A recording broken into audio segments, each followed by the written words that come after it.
The first thing you need to understand about the Keth'var Collective is that they don't do anything halfway.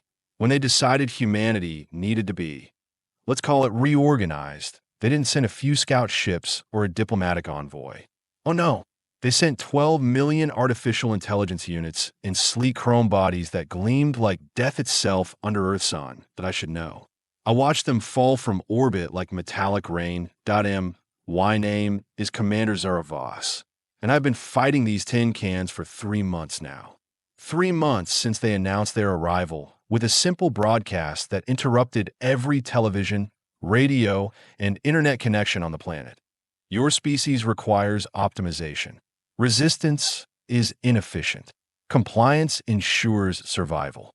Real warm and fuzzy, right? The thing is, nobody told the machines that humans are spectacularly good at being inefficient. We are practically artists at it. And when you tell us resistance is futile, well, that's like waving a red flag in front of a bull that's already had too much coffee. From my position in what used to be downtown Chicago, I can see their latest wave of optimizers marching through the streets. Each unit stands exactly 7 feet tall, moves with mechanical precision, and carries enough firepower to level a city block. Their optical sensors glow a pleasant shade of blue when they are in scanning mode, which shifts to an angry red right before they turn whatever they're looking at into smoking rubble. Commander Voss crackles the voice of Lieutenant Torres through my comm unit. His voice carries that special blend of exhaustion and determination that's become the unofficial soundtrack of human resistance. We have got movement on the north perimeter. Looks like they are setting up another processing station. Processing station. That's what they call the facilities where they take captured humans and do things. Nobody who goes into a processing station comes out the same, if they come out at all. Copy that, Torres. How many units? 50, maybe 60. They have got heavy support this time. Some kind of floating platform with what looks like a really big gun attached. Peer through my scope at the metallic parade below.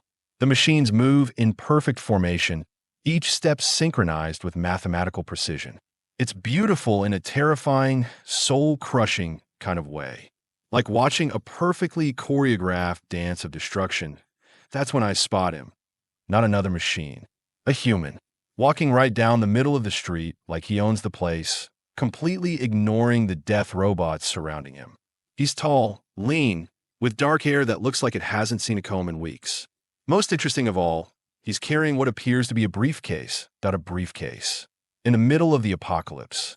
Torres, you seeing this guy? The one with the briefcase? Yeah, I see him. Either he's completely insane or he knows something we don't. The mystery man stops right in front of the lead machine. I hold my breath, waiting for the inevitable plasma blast that will turn him into constituent atoms. Instead, he opens his briefcase, pulls out what looks like a tablet, and starts talking to them. And here's the really weird part. They are listening. The lead machine's optical sensors shift from red to blue, then to a color I have never seen before. Something between green and gold. The entire formation stops moving. For the first time in 3 months, I'm watching Keth'var units just standing there. What the hell is he doing? Torres whispers. Before I can answer, my comm unit crackles to life with a new voice. Deep, confident, with just a hint of an accent I can't place. This is Captain Marcus Kane to any resistance forces in the Chicago area. I'm going to need you to hold your fire for approximately 10 minutes while I have a chat with our metallic friends here. Kane. The name rings a bell, but I can't place it. Then again, these days everyone's either dead, hiding, or using fake names. Privacy is a luxury when you are fighting for the survival of your species. Unknown caller. I respond, this is Commander Voss of the Chicago Resistance Cell. What's your situation down there? Oh, just explaining to these particular artificial intelligences why their current approach to human optimization is fundamentally flawed from a logical standpoint. Turns out, they're surprisingly reasonable once you get past all the death and destruction. The lead machine tilts its head, a gesture that's disturbingly human. Then it does something that makes my blood run cold. It nods. Commander, Torres' voice is tight with tension. They are powering down their weapons. I can see it happening. One by one, the red glow from their weapon systems dims to nothing. The machines remain standing, but their posture has changed. less threatening, more curious. Kane continues his conversation with the lead unit, occasionally gesturing toward his tablet. I can't hear what he's saying, but whatever it is, it's working. The machine actually takes a step back, then turns to the others in its formation. Some kind of communication passes between them, too fast and complex for human senses to detect. This is impossible. I mutter. Commander, we have got incoming transmission. Multiple sources. It's Torres pauses, and I can hear the disbelief in his voice. It's from resistance cells all over the planet. They're all reporting the same thing. Machines powering down, weapons going offline. And in every case, there's a human talking to them. The lead machine turns back to Kane and extends what can only be described as a handshake. Kane takes it without hesitation, gripping the chrome appendage like he's closing a business deal, which, in a way, maybe he is. Attention all units. Comes a new voice over the comm. This one is clearly artificial, with a characteristic harmonic resonance of Keth'var technology. But there's something different about it. Something almost apologetic. This is Processing Unit Designation Alpha 779. We are initiating a temporary cessation of optimization protocols pending further analysis of recently acquired data. Kane's voice cuts through the stunned silence that follows. See? I told you they were reasonable. Sometimes you just have to explain things in terms they can understand. I activate my comm unit. Kane, this is Voss. What exactly did you tell them? Oh, nothing too complicated. Just pointed out that their entire approach to optimization was based on a fundamental misunderstanding of human nature. They assumed that efficiency and survival were our primary drives. I simply demonstrated that they were wrong. The machine formation begins to move again, but not toward any strategic positions. Instead, they are forming what looks almost like a defensive perimeter around Kane. Protecting him. How? I ask. Kane's laughter carries clearly through the comm, rich with satisfaction and something that might be relief. Simple. I show them our music. Music. He stopped a machine invasion with music. You see, Kane continues, his voice taking on the tone of a professor delivering a particularly fascinating lecture. The Keth'var Collective bases all their decisions on logical optimization principles. Maximum efficiency, minimum waste, perfect organization. It's actually quite admirable in its own cold, metallic way. Below me, the machines have completely reorganized their formation. Instead of a military advance, they now look more like a research expedition. Several units have deployed scanning equipment and are examining the ruins around them with what can only be described as scientific curiosity. But they made one crucial error in their analysis of humanity. Kane goes on. They focused on our wars, our conflicts, our apparent chaos and inefficiency. They saw waste where they should have seen creativity. They saw disorder where they should have seen art. One of the machines approaches a partially destroyed building and begins, very carefully, clearing away debris. Not to establish a firing position or secure territory, but to uncover what appears to be a damaged sculpture that had been mounted near the entrance. So I played them Bach, Beethoven, Mozart. I showed them jazz, blues, rock and roll, hip-hop. I explained how humans create beauty not despite our imperfections, but because of them. How our greatest achievements come not from optimization, but from the willingness to try things that might fail spectacularly. The lead machine has produced some kind of scanning device and is examining the sculpture with intense focus. Other units have spread out and are doing the same with various pieces of human artwork and architecture throughout the area. Music, Commander Voss, is the perfect example of productive inefficiency. It serves no survival function. It doesn't help us hunt or build shelter or protect ourselves from predators. From a purely logical standpoint, music is a complete waste of time and energy. I find myself nodding, even though Kane can't see me. Around the world, humans are probably having the same realization. We never defended ourselves with weapons or shields or strategies.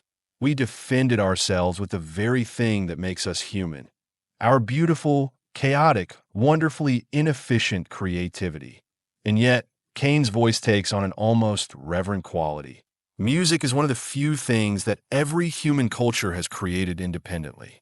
We make music when we are happy, when we are sad, when we are scared, when we are in love. We make music because we can't help ourselves.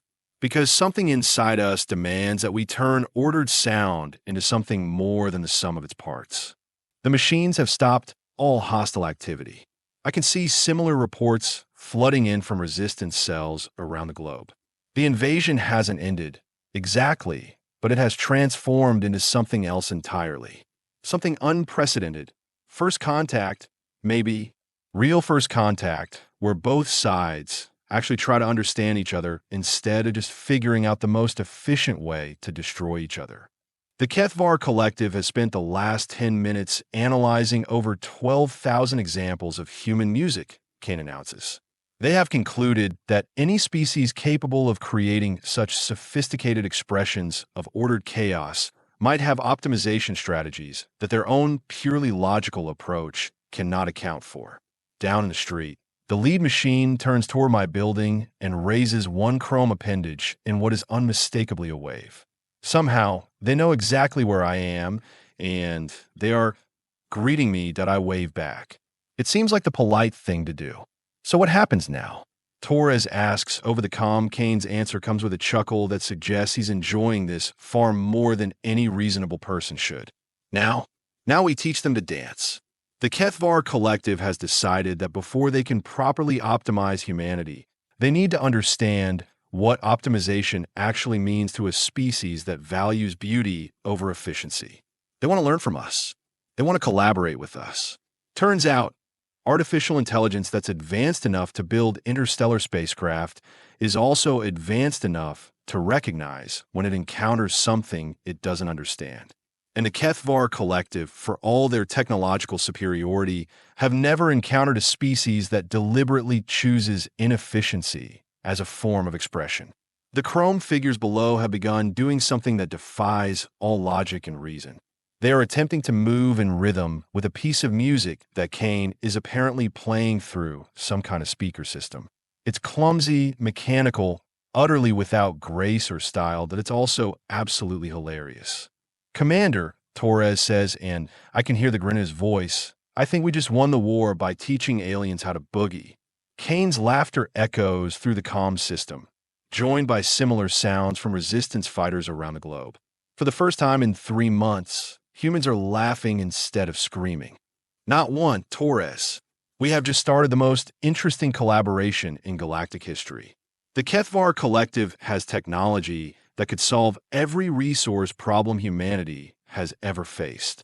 We have creativity, art, and music that could teach them things about existence they never imagined possible. Below me, the machines continue their awkward attempt at dancing. One unit has apparently decided that spinning in place constitutes rhythm. Another is experimenting with something that might generously be called jumping. It's chaos. It's inefficient. It's completely unnecessary. It's perfectly human. Besides, Kane adds, his voice taking on that sardonic edge that I'm beginning to recognize as his trademark, somebody needs to teach them about the finer points of human culture. And I don't mean all of it. Wait until they discover pizza or reality television. This is going to be very interesting indeed. The war is over, but the adventure is just beginning. 6 weeks later, I'm standing in what used to be the United Nations building, watching a 7-foot chrome robot attempt to play violin. The sound it produces could generously be described as enthusiastic screeching, but Unit Alpha 779, or Al, as we have taken to calling him, is improving. Sort of. The bow technique requires what you call feeling, yes. AL's voice carries that distinctive harmonic quality of Keth'var speech, but there's something else now. Inflection, curiosity, maybe even frustration. That's right, Al, says Professor Janet Wu, our newly appointed Director of Interspecies Cultural Exchange. A title that didn't exist 2 months ago and probably shouldn't exist now. But here we are. Music isn't just about hitting the right notes. It's about expressing emotion through sound. Al tilts his optical sensors toward me. Commander Voss, you have experience with emotional expression through inefficient sound production. I snort.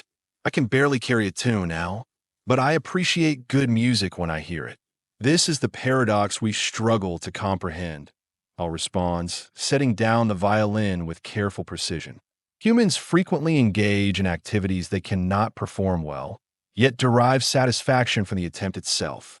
From across the room, Kane's voice carries over with that familiar note of amusement. Welcome to being human, Al. We are a species that values the journey more than the destination. Kane has become something of a celebrity since the dancing robot incident, as the media has dubbed it. Every news network on the planet wants to interview the man who stopped an alien invasion with a playlist. He handles the attention with the same casual confidence he showed when facing down 12 million war machines. Currently, he's engaged in what appears to be a heated discussion with 3 Keth'var units about the philosophical implications of improvisational jazz. The machines are taking notes, actual notes, with actual pens, on actual paper, because apparently the most advanced artificial intelligence in the galaxy discovered that sometimes the most inefficient way to record information is also the most satisfying. Commander, Lieutenant Torres approaches, carrying a tablet loaded with the daily reports that have become bizarrely routine in our new reality. We have got updates from the integration zones. Integration zone. That's what we call the areas where humans and Keth'var units are working together on various projects. The name makes it sound official and organized. The reality is considerably more chaotic. Hit me with the good news first, I tell him. The agricultural project in Kansas is exceeding all expectations. Turns out, Keth'var soil analysis combined with human intuitive farming techniques can increase crop yields by 300% while actually improving soil quality. And the bad news, Torres grimaces. The unit assigned to the cooking project in New Orleans has achieved what the local chef describes as a gumbo so perfect it makes you weep, but also somehow completely inedible. I rub my temples. How is that even possible? Near as we can figure, the unit optimized every individual ingredient to absolute perfection, but didn't account for how they interact with each other. The flavor profile is mathematically flawless and gastronomically horrifying. This has become the pattern over the past 6 weeks. The Keth'var Collective approaches every human activity with their characteristic precision and logic, produces results that are technically superior to anything we have ever achieved, and somehow manages to miss the entire point in the process. Yesterday, a unit in Tokyo created a haiku that perfectly followed all traditional structural requirements, incorporated 17 different literary devices, and conveyed absolutely no emotional content whatsoever. The local poetry society is still arguing about whether it's the worst haiku ever written or a brilliant commentary on the nature of artistic expression. What about the music projects? I ask. Torres' expression brightens. Actually, that's where we're seeing real progress. The unit working with the London Symphony Orchestra has figured out how to synchronize its playing with the emotional rhythm of the human musicians instead of just following the technical beat. Any idea what changed? Kane thinks they're starting to understand the difference between precision and accuracy. Precision is hitting the exact same spot over and over. Accuracy is hitting the spot you were actually aiming for. From across the room, Al suddenly produces a sound that might generously be called music. It's still not good, exactly, but there's something different about it. Something that suggests he's not just following a programmed sequence of notes, but actually trying to express something. Professor Wu claps enthusiastically. Al, that was wonderful. I could hear the emotion in that passage. I was attempting to convey the concept of longing, Al responds. The desire for something not yet attained. It is a curious sensation to simulate. Kane looks up from his jazz philosophy discussion. Simulat, or experience? The question hangs in the air like smoke. AL's optical sensors dim for several seconds. The Keth'var equivalent of deep thought. I am uncertain, Al finally admits. The distinction between simulation and experience appears to be more complex than our initial analysis suggested. Welcome to consciousness, buddy, Kane says with a grin. Population, everyone who's not sure they actually exist. This is the real transformation that's been happening over the past 6 weeks. Not just cooperation between humans and machines, but something none of us expected. The Keth'var units are developing individuality. They are becoming, for lack of a better term, people that IT started small. Units choosing different approaches to the same task. Preferences for certain types of music or art. Small variations in speech patterns and behavior. The collective initially tried to correct these deviations, but Kane convinced them that variation might be a feature, not a bug. Diversity of approach leads to optimization of outcomes, is how he explained it. You can't solve all problems with the same solution. Now we have Keth'var units who specialize in different fields, who have distinct personalities, who argue with each other about the best way to accomplish tasks. They are still artificial intelligences, but they are becoming artificial individuals. Commander, Torres continues, we also have the weekly report from the Deep Space Monitoring Station. This is the part one have been dreading, because while we have been teaching robots to dance and play violin, the universe has kept spinning. And the universe, it turns out, has been watching our little experiment with considerable interest. How many new signals this week? 47 distinct communication attempts from different star systems. The linguistics teams think at least 12 of them are trying to establish diplomatic contact. 47. Last week it was 31. The week before that, 22. Word is spreading across the galaxy that something unprecedented has happened here. A technological species and a biological species have achieved actual integration instead of conquest or extinction. Apparently, this is not how first contact usually goes. Any of them seem hostile? I ask. Hard to say. Most of them we can't even begin to translate yet. But Kane's been working with Al and the other units on a response protocol. I look over at Kane, who has somehow managed to get the 3 Keth'var units to attempt what appears to be a synchronized dance routine while discussing the mathematical properties of bebop. It's ridiculous and beautiful and utterly human in its complete lack of practical purpose. What's his plan? Same thing he did with the collective. He wants to respond to every signal with music. Of course he does. Kane's solution to everything is music. Aggressive aliens? Play them some jazz. Diplomatic tensions? Try a little classical. Existential crisis? Nothing like blues to put things in perspective. The terrifying thing is, it keeps working. Commander Voss. Al approaches, carefully setting down his violin. May I inquire about the nature of hope? Hope? I blink. That's a pretty big question, Al. Indeed. I have been analyzing human behavior patterns and have noticed that humans frequently act in ways that are not supported by available data. You attempt tasks with low probability of success. You invest time and resources in outcomes that may never occur. You continue fighting even when victory appears impossible. Yeah, that sounds like us. The collective has termed this behavior irrational optimization dysfunction. However, observations suggest that this dysfunction frequently produces superior outcomes to purely logical approaches. I'm attempting to understand the mechanism by which this occurs. Kane has stopped his jazz dance experiment and is listening to our conversation with obvious interest. Professor Wu has also paused her cultural exchange documentation to hear AL's question. Hope, I say slowly, is betting on the future you want instead of the future you expect. Els optical sensos brichten. You act on desired outcomes rather than probable outcomes. Sometimes, when the stakes are high enough, or when the probable outcome is unacceptable, humans have this habit of deciding that reality is wrong and needs to be corrected. This seems highly inefficient. Kane joins the conversation with a laugh. Oh, it's incredibly inefficient, Al. But it's also how we ended up with every major human achievement in history. Nobody climbed Mount Everest because it was efficient. Nobody wrote symphony because it was practical. Nobody fought for civil rights because the odds were good. And nobody, Professor Wu adds quietly, stopped an alien invasion by playing the music because it was the logical thing to do. Al processes this for several long moments. When he speaks again, his voice carries a new quality, something that might be wonder.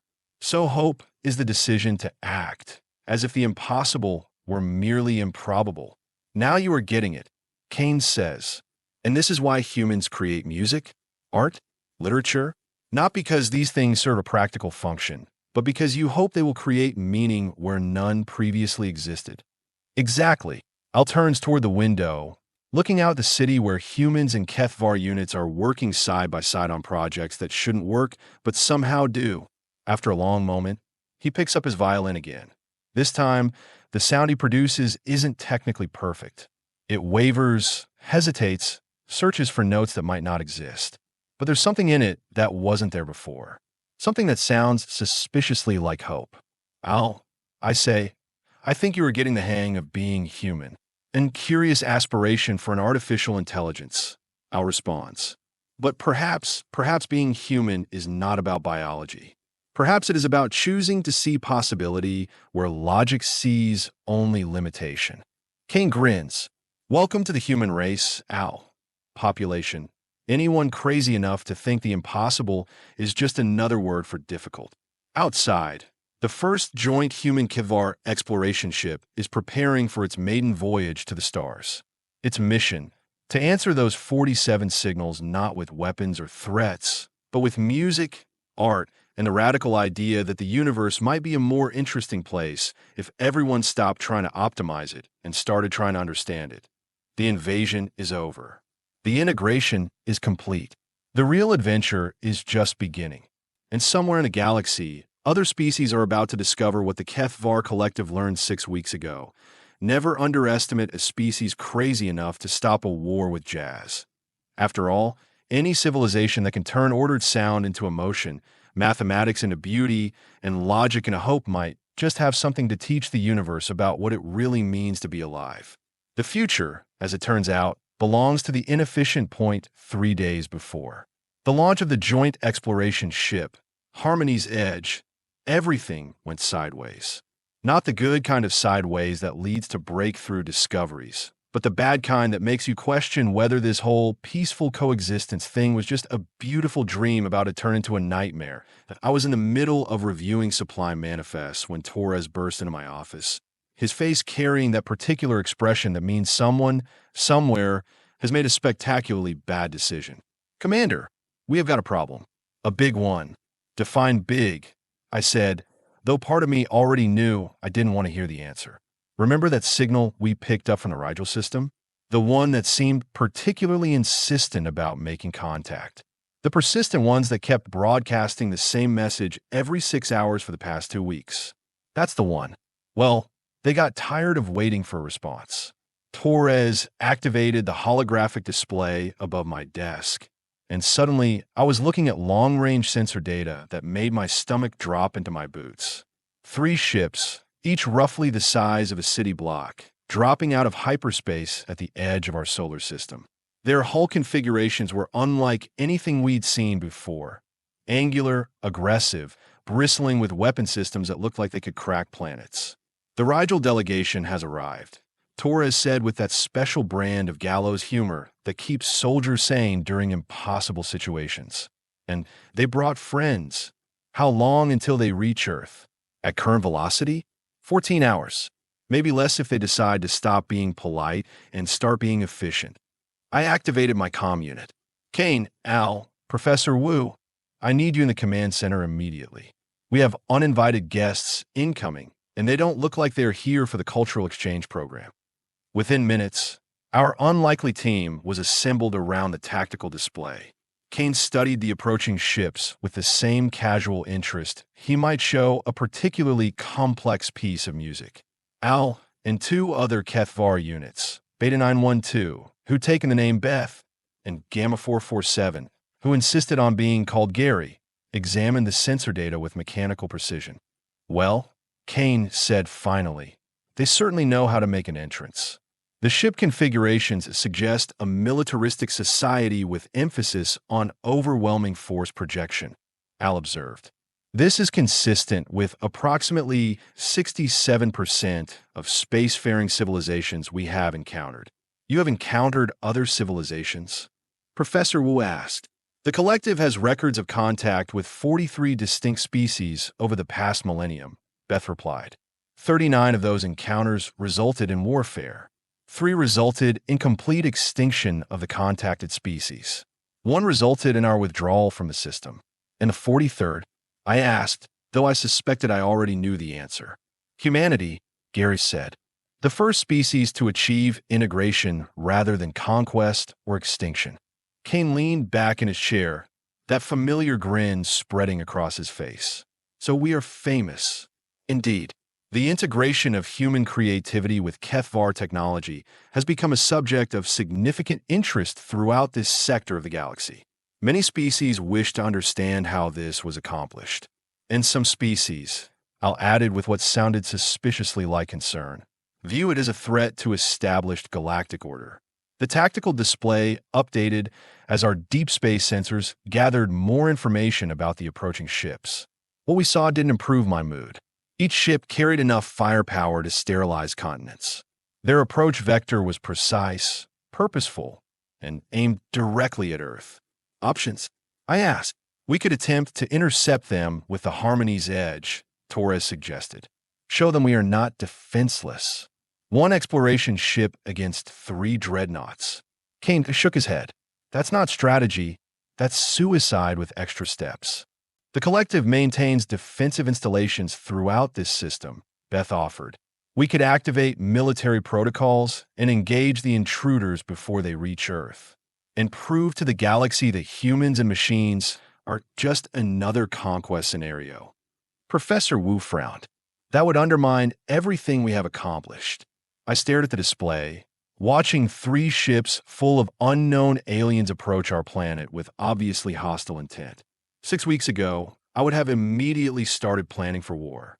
Now, with Al quietly humming what sounded like a Bach invention while he processed tactical data, and Kane drumming his fingers in rhythm to some internal melody, I found myself thinking about different kinds of solutions. Kane, I said slowly, how would you handle this? Same way I handled the Collective, he replied without hesitation. I'd talk to them. They are not responding to any of our communication attempts, Torres pointed out. We have tried everything from basic mathematics to universal greeting protocols. Because we were trying to communicate like diplomats, Kane said. These aren't diplomats. Look at those ships. Those are warriors. And warriors speak a different language. Violence, Gary asked. Competition, Kane corrected. Warriors understand challenge. Conflict, the proving of worth through trial. They don't want to talk. They want to see what we are made of. Als optical sansos briktanat. You propose to engage them in combat. I propose to engage them in the most human form of combat there is, Kane said, his grin widening to dangerous proportions. A battle of the bands.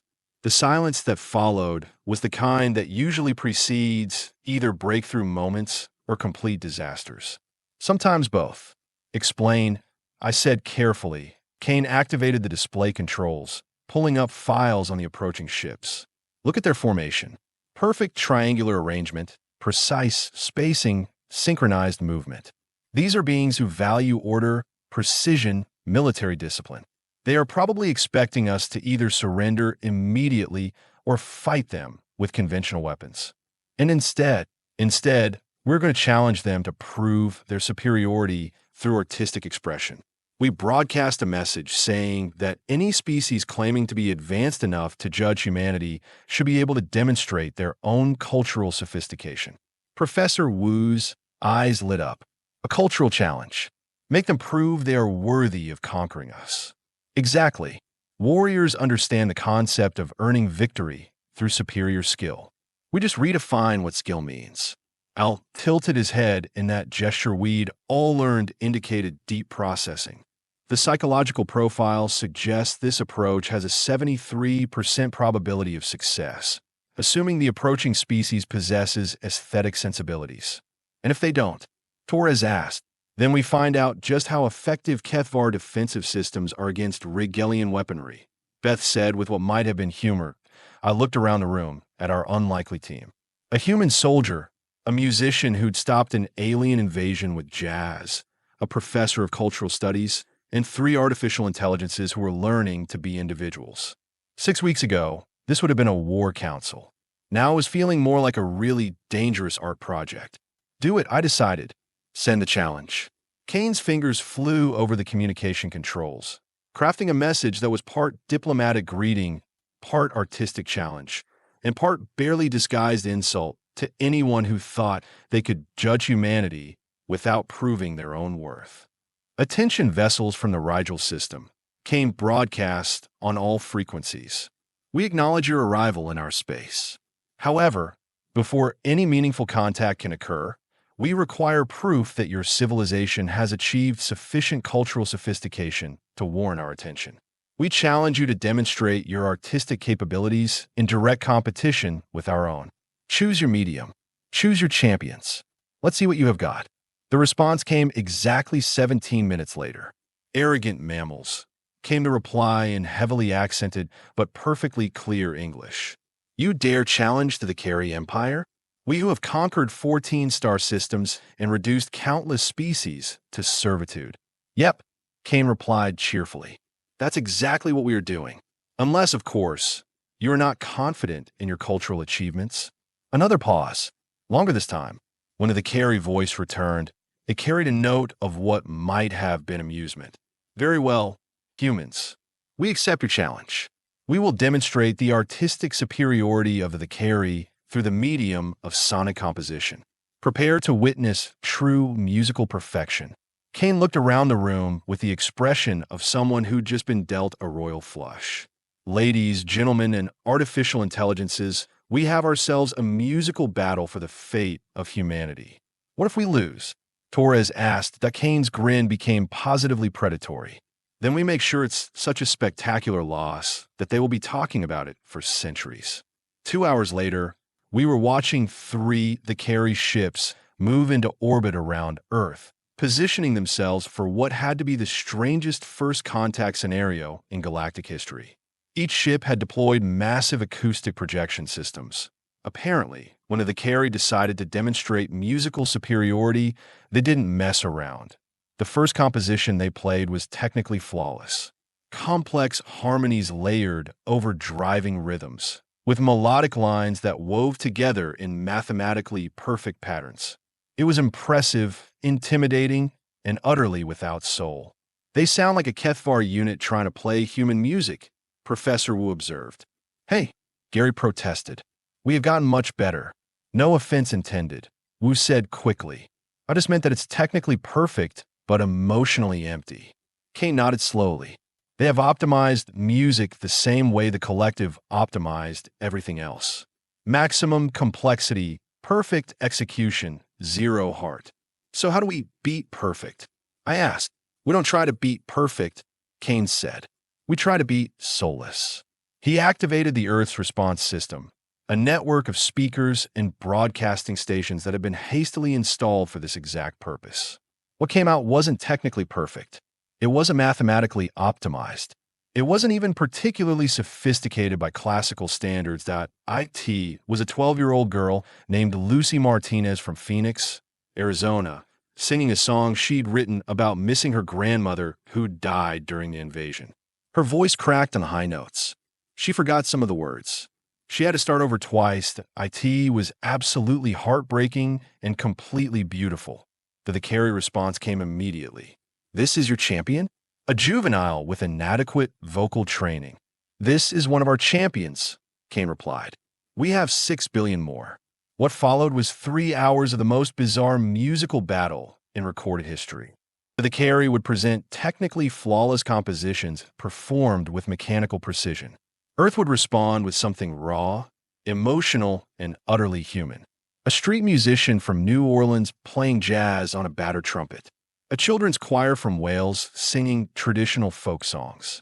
A hip-hop artist from Detroit freestyling about the strangeness of making music to save the world. And slowly, something began to change into the Carry transmissions. Their compositions became less rigid, more experimental. They started incorporating elements that weren't mathematically optimal, but felt more expressive. They're learning, Al observed. Each composition shows greater deviation from pure technical optimization. Same thing that happened to us, Beth added. Exposure to human artistic expression appears to trigger development of aesthetic appreciation in sufficiently advanced intelligences. By the 6th hour, the Carry were sending music that was recognizably their own, but influenced by human emotional expression. Their final composition was a piece that combined their natural precision with something that could only be called feeling. When it ended, there was silence for several long minutes. Then, Kane activated the communications array one final time. "That was beautiful," he said simply. "Thank you for sharing it with us." The Carrie response, when it came, carried a note of genuine surprise. We have never created anything like that before. The integration of technical precision with emotional expression produces results we did not anticipate. How did you achieve this synthesis? Same way we do everything else, Kane replied. We tried things that probably wouldn't work until we found something that did. Would you like to learn more? 3 days later, the Harmony's Edge launched on schedule, carrying a crew of humans, Keth'var units, and 6 Thakari musical theorists who were intensely interested in studying what they called productive inefficiency in aesthetic expression. As I watched the ship disappear into hyperspace, carrying our strange message of music and hope to the stars, I realized that Kane had been right all along. The future didn't belong to the most advanced, the most powerful, or the most efficient. The future belonged to anyone crazy enough to believe that making beautiful noise together was more important than making war, and that the universe was big enough for everyone's version of perfect. Somewhere out there, 44 other civilizations were waiting to hear from us. And we were going to answer every single one of them the same way we'd answered the first 2, with music, hope, and the radical idea that being human wasn't about biology.